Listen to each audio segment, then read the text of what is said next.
जोहार। तो इसी सीरीज का हम लोग नेक्स्ट सेट पे चलते हैं। हम लोग यहाँ पे क्वेश्चंस देखेंगे। पृथ्वी की सतह पर गिरने वाले जल के रूप को कहते हैं, और इसका ऑप्शन आपका दिया हुआ है वर्षण, वाष्पीकरण, वायुमंडल और जलवायु। तो पृथ्वी की सतह पर गिरने वाले जल के रूप को कहते हैं, तो इसका सही उत्तर है वर्षण।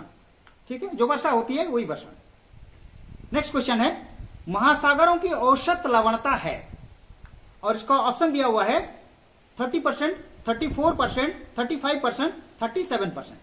तो इसका सही उत्तर है आपका 35%, 35%। ठीक है, क्योंकि हम लोग जैसा जानते हैं कि महासागरों में लवणता जो होती है ये लगभग 33 से लेकर 37% तक, 33% to 37% तक रहता है, और औसत लवणता जो है ये 35%। नेक्स्ट क्वेश्चन हम लोग देखेंगे, निम्नलिखित में से कौन किसी स्थान के तापमान को प्रभावित करता है, और इसका ऑप्शन दिया हुआ है अक्षांश, ऊंचाई, समुद्र से दूरी और इनमें से सभी।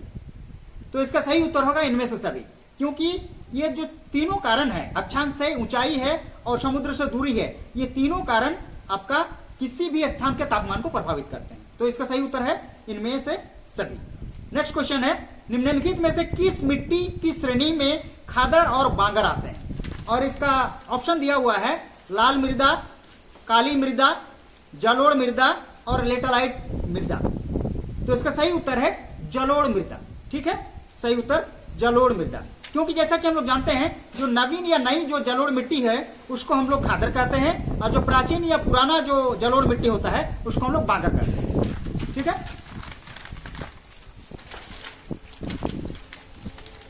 नेक्स्ट क्वेश्चन है, निम्नलिखित में से वह कौन सी प्रक्रिया है जिसके द्वारा जल द्रव से गैस में बदल जाता है, और इसका ऑप्शन दिया हुआ है वर्षण, संघनन, वाष्पीकरण, इनमें से कोई नहीं।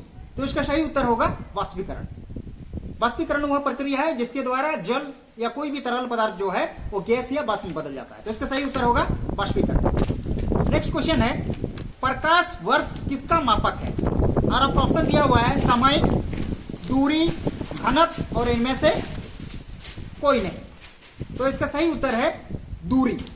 प्रकाश वर्ष किसका मापक है, तो ये दूरी का मापक है, डिस्टेंस का। प्रकाश वर्ष या लाइट ईयर जो है ये समय नहीं वरना ये दूरी का मापक है। ठीक है, तो ये किसका मापक है, दूरी का।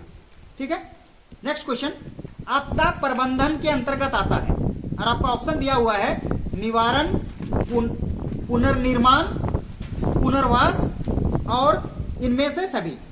तो आपदा प्रबंधन के अंतर्गत आता है, यानी कि हम लोग इसको बोलते हैं डिजास्टर मैनेजमेंट के अंतर्गत में आपका निवारण भी आएगा, पुनर्निर्माण भी आएगा, पुनर्वास भी आएगा, अर्थात इसका क्या उत्तर होगा, इनमें से सभी। ठीक है, नेक्स्ट क्वेश्चन है, विश्व का सबसे गहरा महासागर, और ऑप्शन दिया हुआ है आपका हिंद महासागर, अटलांटिक महासागर, आर्कटिक महासागर और प्रशांत महासागर।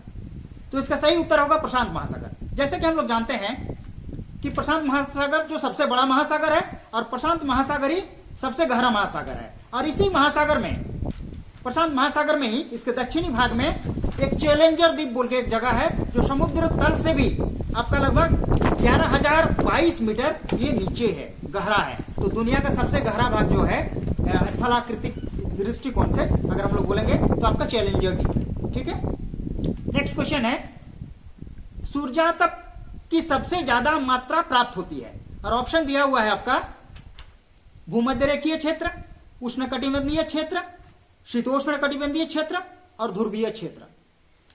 सूर्यातप की सबसे ज्यादा मात्रा प्राप्त होती है, तो इसका सही उत्तर है भूमध्य रेखीय क्षेत्र, यानी कि हम लोग इसको दूसरे शब्दों में जानते हैं विषुवत रेखीय क्षेत्र। तो भूमध्य रेखीय क्षेत्र में सबसे ज्यादा सूर्य की ताप की प्राप्ति होती है। ठीक है, और इसका सही उत्तर है। तो इसी के साथ ही जो पहला एक सेट जिसको हम लोग लेके चल रहे थे ये समाप्त हुआ। धन्यवाद।